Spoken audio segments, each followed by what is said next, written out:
My looking holes. My seeing circles. Stop! See, now you made Charlie angry. Now they're fighting. Quit. Jesus. Hey y'all, it's Anna and JT, and today we are reacting to American things Europeans find weird. There's gonna be a lot of these. I was about to say that. I don't know how they made it a 6.5 minute video. It should be about. I think it's everything. Yeah. I think it's everything we do. Especially like us. We're kind of strange. Okay. Just saying, you know. If you guys are new to the channel, hit that subscribe button. If you guys like videos like this and would like to see more in the future, hit that like button.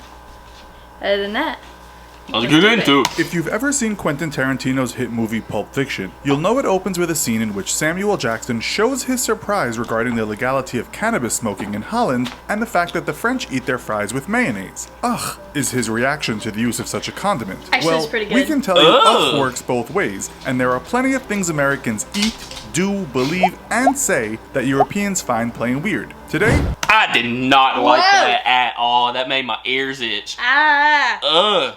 Why would you put bubble noises in your intro? If y'all didn't hear that, put some headphones on and go back to that intro. Oh my gosh.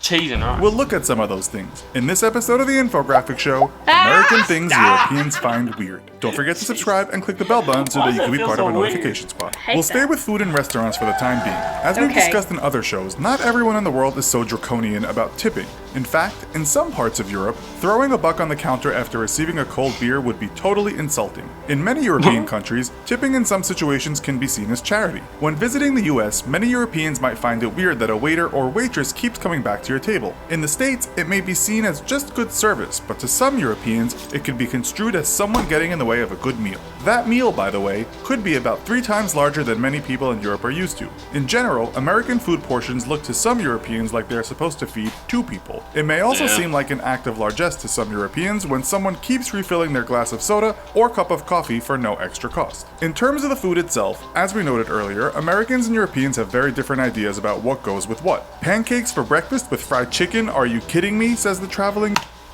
Chef's kiss. And it's not pancakes, it's waffles. It's waffles. Yeah, pancakes would be weird, but waffles and chicken and waffles. Listen, if you haven't had it, you gotta have it. It is life changing. It really is. Now you not chicken on a bone. No, chicken like tenders. yeah, use like a chicken tender. Yeah, and then put syrup on it, and then add hot sauce to the chicken. Not hot sauce to the waffles, but hot sauce to the chicken. Oh, I don't like hot sauce. It's incredible. European? And what about putting honey on bacon for breakfast? The Frenchman wanted mustard with his sliced beef and tasted something not like mustard, but a sweeter version with less bite. The Italian went to Chicago and in one restaurant ordered a pizza, only to be served what he thought looked more like a quiche or a cake. So, what about when Europeans head to the store? Again, the rather affable smile and general friendliness of staff may seem strange to someone from grumpy England, where service with a smile is certainly no guarantee. In fact, it's been remarked that American friendliness can result in some Europeans thinking something suspicious is afoot. It's rare to get a smile, especially nowadays. Right. Like most of the time, you'll be like, "Hey, how are you doing?" and they're just like, unless you're going to like a smaller store. Like where we live, it's a small town. Everybody knows everybody, so like it's gonna kind of be nicer. But like, no, for the most part, like you might have like a nice like welcome smile and like, "How you doing?" But that's about it. It's not like overly nice. I mean, there are some people, but for the most part, no. Yeah.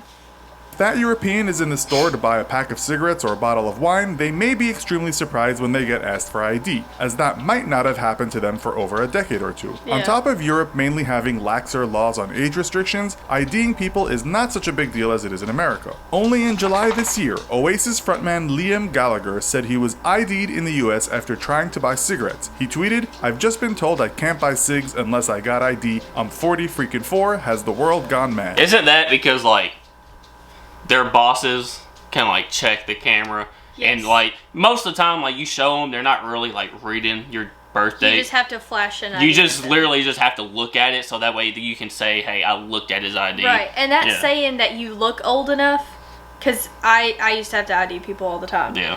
If you look old enough and you know what you're after, I may just ask you to flash it at me because on the camera it needs to read that I looked at an ID. Yeah. If you come in and you say, I don't know, I think I want the red one, looking at a pack of cigarettes. Yeah, okay, like you what haven't done it brand? before. Like, no, I need to see some ID, and I'll Yeah. actually look at it then. Yeah. So, and like, even if it's like a 80-year-old person, Right. like you can tell, if it's a really old lady, they still have to be like, do you have ID? We can't sell it to you unless we see your ID. Right. Like, Some they know she's old enough, but. Right. Some places, if you're over 40, you don't have to show an ID. Huh. Walmart's one of those. If Yeah. you're over 40, you don't have to show an ID, which is why sometimes if you're like us, if we get like a bottle of wine or something, they'll say that we are over 40 so they don't have to type in our birthday. Yeah. Yeah, that's true. Yeah, like a thing pops up, like if you're checking out, and like since I'm 21, he would have to like type in my birthday so that way it knows I'm 21. Right. But it pops up and it says, is the customer over 40? And they'll just click yes so they don't have to type in my birthday. Yeah. So, I didn't know that. I just put that together. Yeah. Indeed, in his home city of Manchester, he'd probably been buying his smokes for 30 years without a problem. And then the European looks inside his or her wallet, only to see a bunch of notes that all look the same, all the time wondering how this could possibly make any sense. The good thing is, in America, you can pay with plastic just about anywhere, which is something many Europeans are still not used to. They may also be unpleasantly surprised to find out, when they do buy something, taxes get added on top of the price they saw. Yeah. So Yeah. they try and get back to their hotel, but have to ask the way. It's actually kind of crazy because, like, sometimes you can't pay with cash nowadays. Right. Like, there's some places that are like, we're not taking cash. Like, you have to have card. And it's so crazy to think that. Like, cash is the actual money. Like, Right. how are you not going to be able to take cash? But there's some places that are card only. Yeah. And that's ridiculous.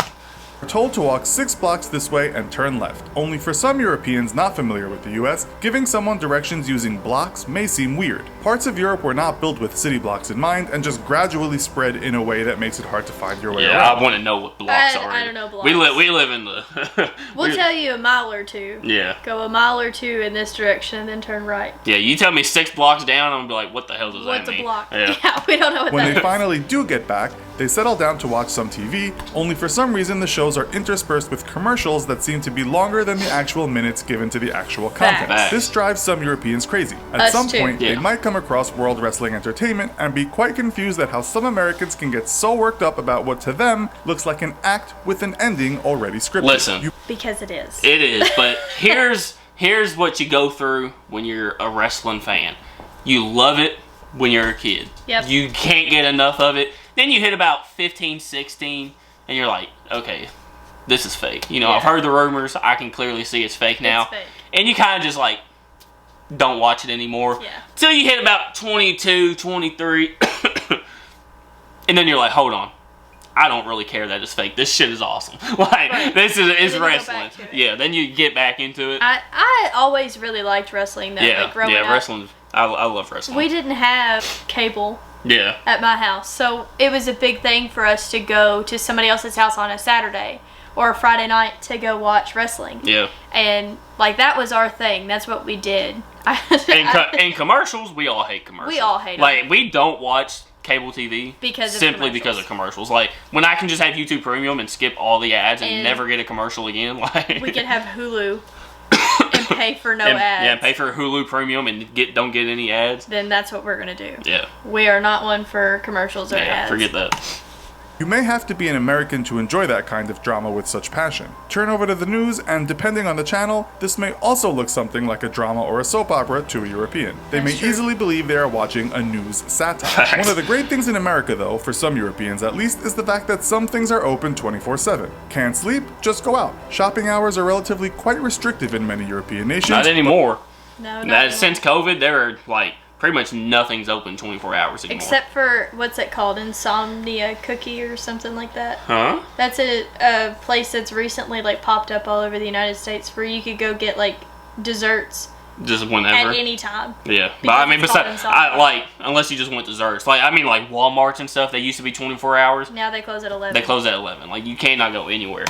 But in most places in the US or near a big city, there is always something to do or buy in the middle of the night. In Europe, the BBC reported that London, England, and 6 cities in Spain were the better 24-hour cities. Now we'll visit the sensitive issues of religion and patriotism. Oh, Lord. World Atlas puts America at the top of the list as the most Christian nation in the world. In the US, on any given day, you might hear the word God or at least see signs pointing to where you might find him. While parts of Europe are also predominantly Christian, the omnipresence of God in the streets may seem a little overbearing to many of these nations that have forgone church duty. It's the same with flags everywhere. You won't go far in America without seeing the stars and stripes, whereas in Europe, flags are usually designated to the top of poles outside of official buildings. Seeing one planted in a garden may induce a traveling European to believe that he is at the house of a hardcore nationalist, not just someone who is proud of where he comes from. Interesting side note, a 2014 survey revealed the most patriotic country in the world was Thailand, closely followed by the USA. While it may not seem too weird for Europeans, the fact that some people in the States carry firearms might be scary. Per capita, more people in the States own guns than any other country. While most cops in Europe do carry guns, it's unusual to see a cop in England, Scotland, or Wales carrying a gun. And I'll be honest, it's very rare to see somebody openly carry. Yeah. Just walking around. That regular Joes might be carrying a firearm seems fairly weird to many Europeans. It might not seem so strange to Serbians, who also have a high rate of guns owned per person. Size also matters to Europeans when traveling in the States. In America, everything just seems bigger, and not just the aforementioned dishes. The roads and streets seem larger for the most part, and if you don't have a car, it can seem hard to get anywhere, especially in a place like LA. The cars themselves seem a lot bigger, large enough to crush Mr. Bean in his Mini, and the people inside them also seem big on average, if not taller than wider on average. The skyscrapers are taller, and in general, American houses statistically have a lot more space than the average European house. One survey stated that the Danish had the most living space in Europe, still much less than Americans, but much more than the Brits, that to Americans might seem their whole house is smaller than their basement. It may not be that weird, but one might ask why everything is so big in the US. As for appearance, some Europeans may find I think it's just because we got so much room. I was about to say, can't you fit like 2 of the UKs in Texas? I think you get we just got so much room. I mean, if you start at the top of Texas and drive all the way down to the bottom, or vice versa, you're easily looking at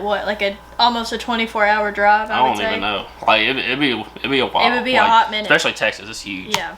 The amount of Americans that are continually decked in what looks like gym wear, a bit strange, as most are not going to the gym. Other styles that are mostly an 80s thing but seem to have stayed around a little are the big hairstyles on some older American women. Yeah. Big lips and big breasts may also be a fashion weird to some Europeans, while in the USA the president still seems to sport a fake tan. On the positive side, Americans all seem to have such perfect white teeth, quite different from those Brits. This was hilarious. Well, thank you. Damn, they're confident. Depicted in an episode of The Simpsons in which the Big Book of British Smiles horrifically demonstrated the apparent lack of dental hygiene in the country. So, what do you Europeans out there find? They also called us fat, so they have to give us something. Fat, but hey, our teeth are white, I guess. They're straight and white, that's all that matters, damn it. I could see some of those things I even find weird. Oh yeah, there's definitely. Alright guys, that is going to do it for American things Europeans find weird. Y'all let us know any other things y'all think Americans do weird. There's a quote that I heard from Bailey Syrian. Tags. Do you know what that means? No. Titties, ass, guns. America. Pretty much. If you're new to the channel, hit that subscribe button. Thank you guys so much for watching. It's JT. And Anna. We out. Peace.